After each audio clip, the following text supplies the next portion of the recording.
Hello and welcome once again to a spot of positivity. Yummy tea, hot day, hot tea. Doesn't make sense, but why not? Well, this is Thought Spot Thursday, and as per what's the word, tradition, the last 3 weeks, I shall begin this day with a rant. Not a true rant, a very simple, pathetic rant, but a rant nonetheless. And it took me a few seconds to think of what my rant was going to be because I haven't really been complaining very much about stuff. My rant is this: don't you hate it? Well, no, actually, I dislike it myself.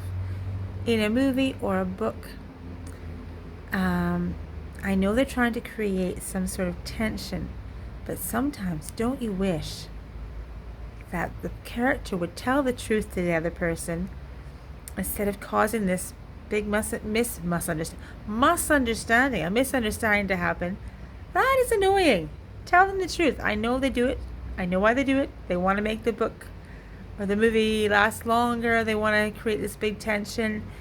But, sometimes it develops into this worst lie, and the characters, I don't know, they just don't tell each other what it really is they're thinking. I've seen it time and time again. Anyway, yes, I just thought I would mention that. It annoys me a little bit. Rant over. So here we are. I'm going to give you a few little bits and pieces today. This is not necessarily going to be completely 100% coherent. Well, I hope you can understand what I'm saying, but I'm going to talk a little bit about, oh yeah, I think it was Monday morning. I was doing my exercises, and the lady that does the video was talking about softening. Meaning, she said, check in with your body and see if you're working too hard, doing things you don't need to do. What does that mean? Is your foot clenched up really tight when all your head or your chin or your jaw, when all you're doing is moving your arms or something like that? And the whole idea was just to check in and not be clenching everything up tight. And straight after that, I read that same kind of thing again about sometimes our own efforts trying to make things happen aren't necessary. And I thought, yeah, actually, I do that. Sometimes I work really hard to try to make things happen, and I don't need to. So I think I want to, for myself, I'm starting to work on this.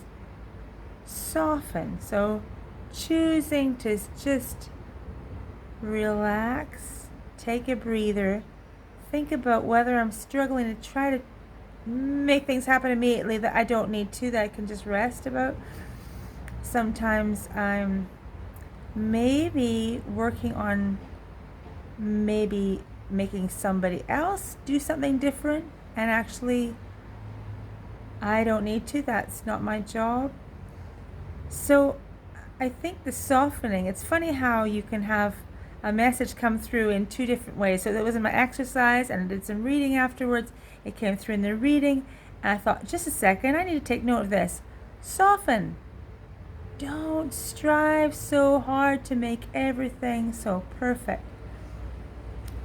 And so that was really interesting. I thought that's not something I've thought about very much, and I need to work on it. So I'm beginning to work on it. That's my thing I'm working on this week.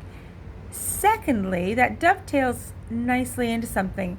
When I talk about other people and their emotions and where they are at and all that kind of thing, is that really something I can change?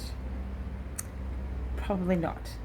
So I'm working on that, letting people's moods or emotions be their own and not having to change the way someone else feels. Now, I can do things to cheer people up, and I probably will always do that. but sometimes stepping away helps a bit. And not letting my emotions be like, ooh, driven by someone else's waves of emotions. That's my own emotions. I can choose how I want to think. I don't need to let someone else's situation determine how I'm going to think or how I'm going to feel. I want to take note of things and take on board what I should take on board, but it was a real kind of challenge to me to, yeah, not, it was a real challenge. Well, I felt challenged this week not to let my mood be pulled along by someone else's mood. So, I live with more than one person here, and people have different things they're going through, and that shouldn't determine how I'm thinking. So, I don't know if that would relate to you, but some people here maybe find that same thing happened to them, that when other people are feeling up or down, there's people that come into a room, right? People can come into a room and they can almost dictate the whole mood of the whole room. And I was talking to a friend of mine about this. I mean, there's some people that have more, they seem to have more of a big presence in a room. So they come in, if they're in a good mood, everyone's in a good mood. If they're in a bad mood, everyone gets dragged down. Now, my friend said to me, actually, that